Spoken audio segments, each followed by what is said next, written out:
TIPC is a group of actors, research councils, innovation agencies, but also researchers who want to explore and experiment with new approaches to science, technology, and innovation policy. Because the current approaches, the dominant approaches, do not really help to address the SDGs. So we need a new approach, and this approach is called transformative. And why is it called transformative? Because the aim is to transform the way we provision energy, healthcare, food, mobility, water, because that is needed to address the SDGs. The UN Agenda 2030 talks about transforming our world. So TIPC tries to help transforming our world. The TIP Africa Hub, or the Transformative Innovation Policy Exploratory Hub, is a group of African countries under the Science Granting Council's initiative. They're working together to explore the Transformative Innovation Policy within the context of Africa. The countries are made up of Ghana, Kenya and Senegal, with some inputs from South Africa. It's a pilot phase where the countries look at the framework around what we're doing in Transformative Innovation Policy, look at the methodology and how it applies to the context of Africa. The last thing to add on this is that the workshop and the entire TIP Africa work has been funded by the IDRC Canada, International Development Research Council of Canada. Nous travaillons dans un programme qu'on appelle Science Granting Council Initiative, et là où on travaille directement à renforcer la capacité de ces organismes de financement de la recherche au niveau national à pouvoir gérer la recherche et à pouvoir aussi disséminer les résultats de la recherche, surtout au niveau du secteur privé, aussi à créer une interrelation, une coordination, collaboration entre ces différentes structures de financement de la recherche, entre elles-mêmes, mais également avec d'autres acteurs de développement. Et je vois que TIPC est aussi en train de travailler dans ce domaine-là. Donc là, nous nous rejoignons et je pense qu'il y a des portes d'entrée pour une collaboration entre ce qui est fait au niveau de TIPC et ce que nous faisons actuellement dans les pays africains. One of the unique things here for the TIP methodology is really about co-creation and co-learning. And what we mean by that is when we establish the team with the three countries, we were very careful to select a research lead and a policy lead, so that whenever we had our case studies, we always had the two teams together. And now we're here in Senegal to present our preliminary results from those case studies. All three countries, Kenya, Ghana and Senegal, coming together to present their work. And so co-learning and co-creation, not only in terms of within the countries, but between countries as well. So I think it's a really great kind of methodology to test out.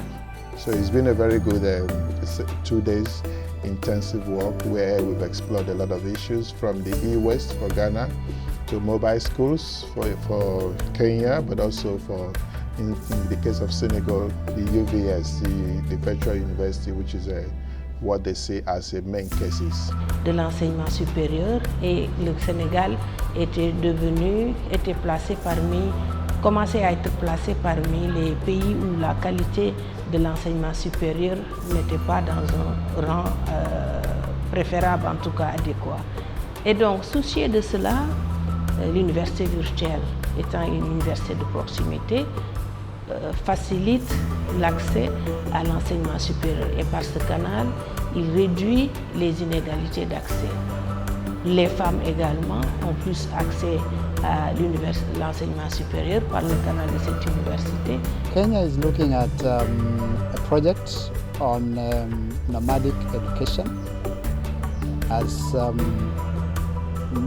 80% of the Kenyan landmass is categorized under arid and semi-arid lands. The implication of that is that the majority of the people who live in this place live a nomadic life. Looking at this case, we find it unique in one way. One is that it's a model which begins at the bottom, up approach. The concept did not come from government, mainstream, but it came with the communities themselves. So it really brings up the idea that decision making are best made at the grassroots level. The research team in Ghana, comprising researchers, policymakers, and also academicians, we are looking at e-waste from the TIPC lens.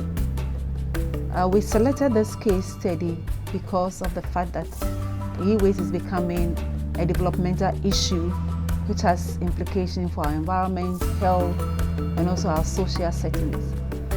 Waste is not just a problem for Ghana, it's also transnational. So we have a lot of national interest.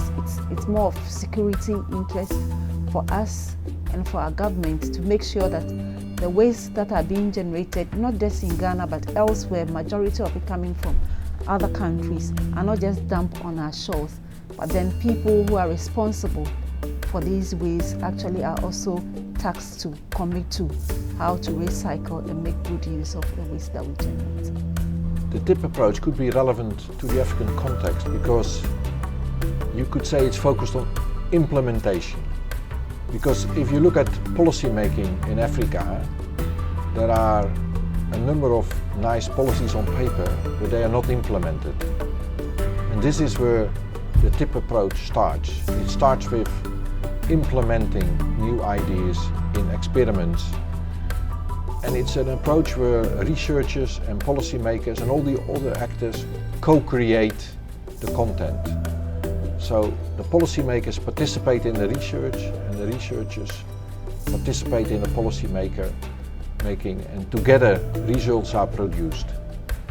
The most interesting thing for me being part of TIP Africa is that my eyes being open to this new, for lack of better description, concepts and ideas of how things connect if you wanted to change a system, if you were, and in particular niches, regimes, and landscapes, and therefore how these work together, particularly in relation to if you wanted to achieve some behavioral change in a certain area. In this case, for us, in the area of managing e-waste. And so we need to identify the niches where we can begin to institute for transformations of the regimes that, or the regime that exists that we need to change. And therefore, for me, it's exciting as a researcher to be able to participate and to now going forward, looking for some of these areas as I do research. Je pense que l'expérience que nous sommes en train de vivre donc avec TIP Africa et TIPC gagnerait à être continuée pour vraiment aboutir à des résultats satisfaisants au bonheur en tout cas des populations de notre pays. The TIP Africa Hub could help to distribute the ideas, provide training to a whole set of actors, because the ultimate aim of the TIPC Consortium is to build a constituency behind the idea. So a group of actors, a network of people who are knowledgeable in implementing the ideas. So the TIP Hub could really help to build this network.